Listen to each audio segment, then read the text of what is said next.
Baik, terima kasih teman-teman. Eh, untuk yang pertama, presentasi dari kelompok kami, yaitu kita harus lebih mengetahui terlebih dahulu tentang latar belakang dari makalah yang akan kami sampaikan. Nah, di sini saya bertugas untuk menyampaikan latar belakang tersebut.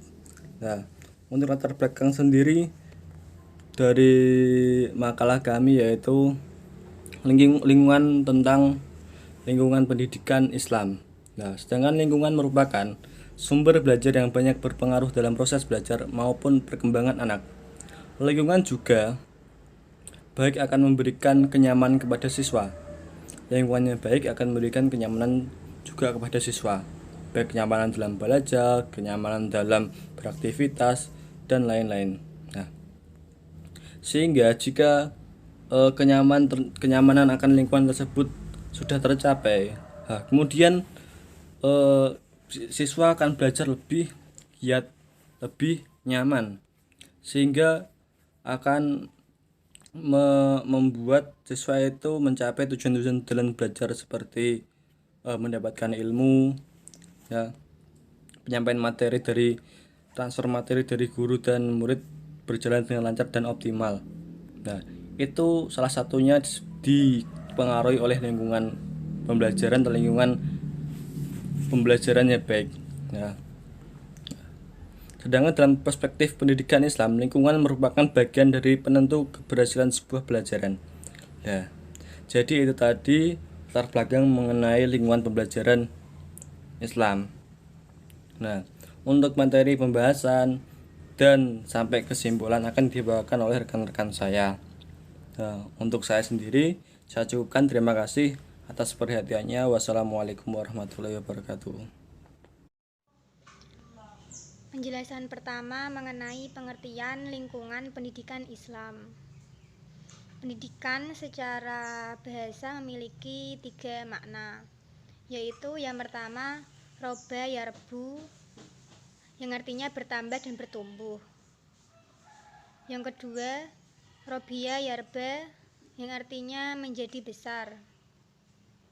Yang ketiga roba yarubu, yang bermakna memperbaiki, memelihara, membentuk, dan mendidik. Lingkungan Islami adalah lingkungan yang memiliki kedamaian di dalamnya dan berlangsung kegiatan atau aktivitas-aktivitas yang mencerminkan kepatuhan dan penyerahan diri kepada Allah Subhanahu wa taala. Menurut Abu Dinata, lingkungan Islami adalah lingkungan atau suatu tempat yang sangat berguna untuk menunjang suatu kegiatan, termasuk kegiatan pendidikan, karena tidak ada satupun kegiatan yang tidak memerlukan tempat di mana kegiatan tersebut diadakan. Dapat disimpulkan bahwa lingkungan pendidikan Islami adalah upaya untuk menjadikan manusia mampu untuk mewujudkan tujuan penciptaannya.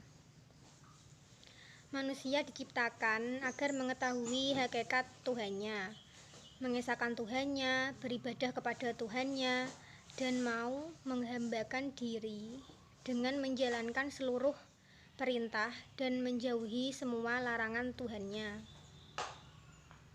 Penjelasan selanjutnya akan dijelaskan oleh Saudara Syahrul. Silahkan.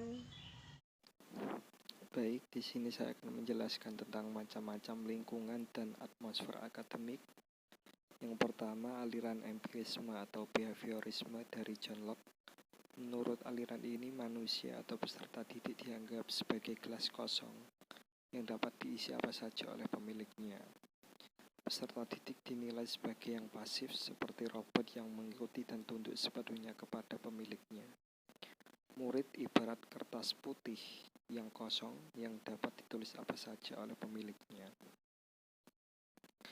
Yang kedua, ada aliran nativisme dari Schopenhauer.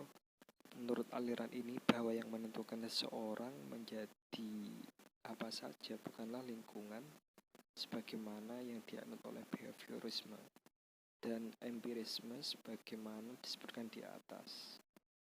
melainkan watak, pembawaan, dan potensi yang dimiliki seseorang peserta didik dari sejak lahir. Aliran aktivisme ini bertolak dari Leibnizian tradition yang menekankan kemampuan dalam diri anak, sehingga faktor lingkungan, termasuk faktor pendidikan, kurang berpengaruh terhadap perkembangan anak. Hasil perkembangan tersebut ditentukan oleh pembawaan yang sudah diperoleh sejak kelahiran. Lingkungan yang kurang berpengaruh terhadap pendidikan dan perkembangan anak. Hasil pendidikan tergantung pada pembawaan. Dan yang ketiga ada aliran konvergensi. Aliran ini dirintis oleh Wittgenstein, seorang ahli pendidikan bahasa Jerman yang berpendapat bahwa seseorang anak dilahirkan di dunia sudah disertai pembawaan baik dan pembawaan buruk. Penganut aliran ini berpendapat bahwa dalam proses perkembangan anak, baik faktor pembawaan maupun faktor lingkungan sama-sama mempunyai peranan yang sangat penting. Bakat yang dibawa pada waktu lahir tidak akan berkembang dengan baik tanpa adanya dukungan lingkungan yang sesuai dengan bakat itu. Sebaliknya, lingkungan yang baik tidak dapat menghasilkan perkembangan anak yang optimal kalau memang pada diri anak tersebut tidak terdapat bakat yang diperlukan untuk mengembangkan. Sekian dari saya, selanjutnya akan disampaikan oleh teman saya. Baiklah, saya akan melanjutkan presentasi dari kelompok kami, yaitu tentang pandangan Islam tentang lingkungan pendidikan. Lingkungan pendidikan adalah suatu institusi atau kelembagaan di mana pendidikan itu berlangsung. Lingkungan tersebut akan mempengaruhi proses pendidikan yang berlangsung. Ramayulis dalam bukunya menjelaskan bahwa lingkungan mempunyai peranan yang sangat penting terhadap keberhasilan pendidikan Islam, karena perkembangan jiwa anak itu sangat dipengaruhi oleh keadaan lingkungannya. Lingkungan dapat memberikan pengaruh positif dan pengaruh negatif terhadap pertumbuhan dan perkembangan jiwa anak, sikapnya, akhlaknya, dan perasaan agamanya. Positif apabila memberikan dorongan terhadap keberhasilan proses pendidikan itu, dikatakan negatif apabila lingkungan menghambat keberhasilan. Pengaruh tersebut terutama datang dari teman sebaya dan masyarakat lingkungannya.